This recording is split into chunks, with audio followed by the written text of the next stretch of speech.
Je m'appelle Emily. J'ai 31 ans et ce que je m'apprête à avouer vit en moi comme une blessure silencieuse.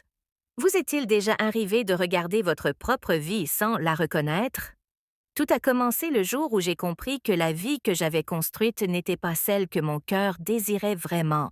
Quand j'ai épousé Jason, mon amour d'université, je croyais que nous étions inébranlables. Il était le genre d'homme que l'on admire, calme, posé, fiable, celui qui n'oublie jamais un anniversaire, qui s'assure que les factures sont payées et que la maison reste debout malgré toutes les tempêtes. Pendant des années, je me suis dit que c'était ça, l'amour, la constance, la fiabilité, le confort. Mais quelque part en chemin, le confort est devenu silence.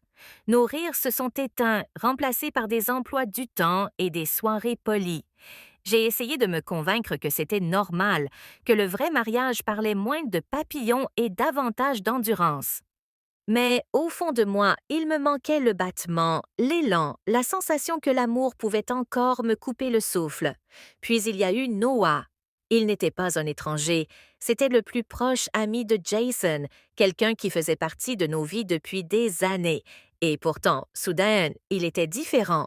Il dégageait une énergie qui remplissait chaque espace où il entrait, une énergie qui rendait tout un peu plus vivant.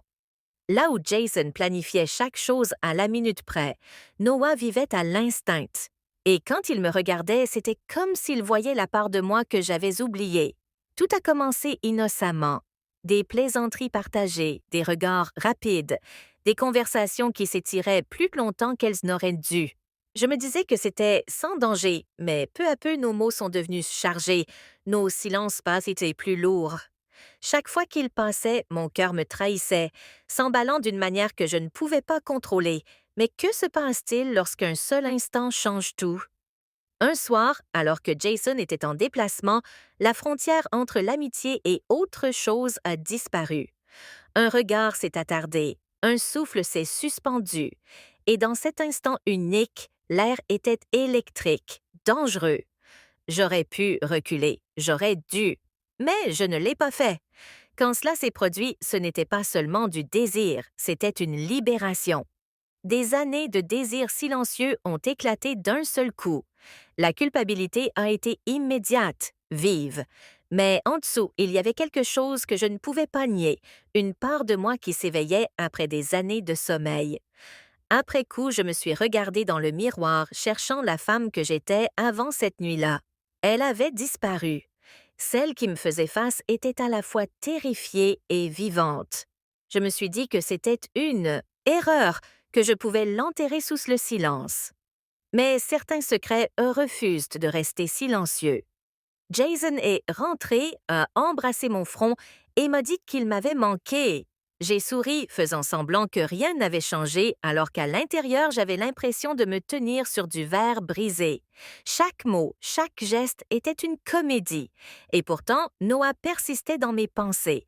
Sa voix, son regard, le souvenir de la façon dont mon prénom sonnait quand il le prononçait. Les jours se sont fondus en semaines. J'ai essayé de prendre mes distances, de reconstruire les murs que j'avais brisés, mais les plus petites choses continuaient de les faire tomber. Un message inattendu, un bonjour échangé, la façon dont nos regards se retrouvaient dans une pièce bondée. À chaque fois, ma détermination s'effritait un peu plus. La culpabilité est devenue mon ombre.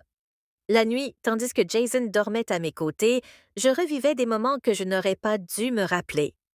Mon corps restait immobile, mais mon esprit était ailleurs, pris dans une tempête dont je ne pouvais m'échapper. Puis Jason a proposé que nous partions un week-end.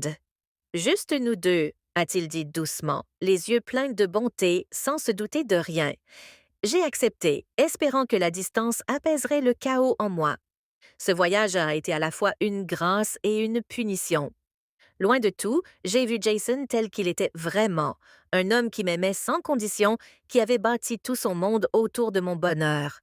Je l'ai regardé rire près du feu, me prendre la main, et je me suis demandé comment j'avais pu perdre de vue un amour pareil. L'espace d'un instant fugace, j'ai cru pouvoir revenir pleinement vers lui, que la tempête en moi pourrait se dissiper en calme. Mais quand nous sommes rentrés, Noah était là, Un seul regard et chaque fragile parcelle de contrôle que j'avais construite s'est effondrée. La vérité m'a frappé de plein fouet. Je ne pouvais plus vivre dans deux mondes. La sécurité silencieuse de l'amour de Jason et l'attrait sauvage et dévorant du toucher de Noah ne pouvaient pas coexister. L'un détruirait l'autre et tous deux me détruisaient lentement. Aujourd'hui, chaque matin pèse plus lourd. Le sourire de Jason porte une confiance que je ne mérite plus. L'absence de Noah ressemble à une blessure qui refuse de guérir. Je traverse mes journées en faisant semblant que tout va bien, mais à l'intérieur, c'est le chaos.